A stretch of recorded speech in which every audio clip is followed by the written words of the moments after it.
Hello friends, নমস্কার। Welcome to our channel spice stories. আজকে আমরা বানাতে চললাম লাইট চিকেন বিরিয়ানি। ফার্স্ট আমি আলু পেঁয়াজটাকে কেটে নেব। আলু পেঁয়াজ কাটার পরে আদা রসুনটাকে ছাড়িয়ে আমি সিলে বেটে নেব। তারপরে আমরা আলুটাকে চিরা লাগিয়ে এতে ফুড কালার আর নুন দিয়ে ওটাকে ভালো করে মেখে নেব।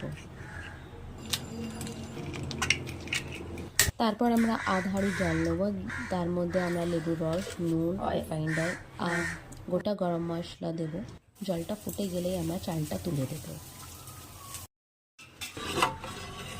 তারপরে আমরা কড়া নেব, কড়ার মধ্যে আমরা রিফাইন্ড অয়েল দেবো। রিফাইন্ড অয়েলটাকে গরম করার পর আমাদের মাখা আলুটাকে একটু আমরা ফ্রাই করে নেব। আমরা চিকেনটাকে আগে থেকে ম্যারিনেট করে রেখেছি, যার মধ্যে আমরা দই, আদা রসুনের পেস্ট, কাশ্মীরি লঙ্কা, রেড চিলি পাউডার, তন্দুরি মশলা, কেওড়া জল, গোলাপ জল আর নুন তা দিয়ে ভালো করে ওটাকে ম্যারিনেট করে রেখে দেওয়া হয়েছে আধা ঘন্টা আগে। ম্যারিনেট চিকেনটাকে আমাদেরকে ডিপ ফ্রাই করে নিতে হবে। চিকেনটাকে কুক করার জন্য আমাদেরকে কড়া নিতে হবে। কড়ার মধ্যে রিফাইন্ড অয়েল দিয়ে রিফাইন্ড অয়েলটাকে গরম করে নিতে হবে। রিফাইন্ড অয়েল গরম হওয়ার পরে কাটা রাখা পেঁয়াজটাকে ওটাকে ফ্রাই করে নিতে হবে। ওর মধ্যে আদা রসুনের পেস্ট, ম্যারিনেট করা মশলা জলটাকে দিয়ে কষে নিতে হবে। কষার পরে ওর মধ্যে নুন আর রেড চিলি পাউডার আর বিরিয়ানি মশলা দিয়ে ওটাকে ভালো করে কষতে হবে। কষার পরে আমাদেরকে চিকেনটাকে তুলে দিতে হবে। চিকেনটাকে তোলার পরে সামান্য একটু জল দিয়ে চাপা দিয়ে দিতে হবে।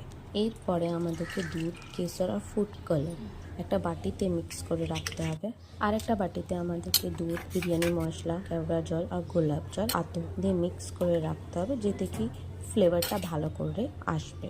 লাস্ট আমরা বিরিয়ানি লেয়ারটা দেবো। ফার্স্ট আমাদেরকে হাঁড়িতে ঘি দিতে হবে, তারপরে চিকেনের লেয়ার, দেন 2 রকমের মশলা যেটা আমরা রেডি করে রেখেছিলাম, লিকুইড মশলা, তারপরে আমাদেরকে রাইস দিতে হবে।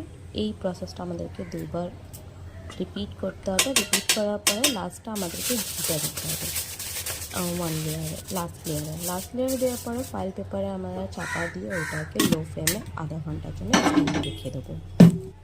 যদি আপনাদের এই ভিডিওটা ভালো দেখতে থাকে তাহলে অবশ্যই আমাদেরকে লাইক, সাবস্ক্রাইব অ্যান্ড কমেন্ট করে জানান। Thank you so much.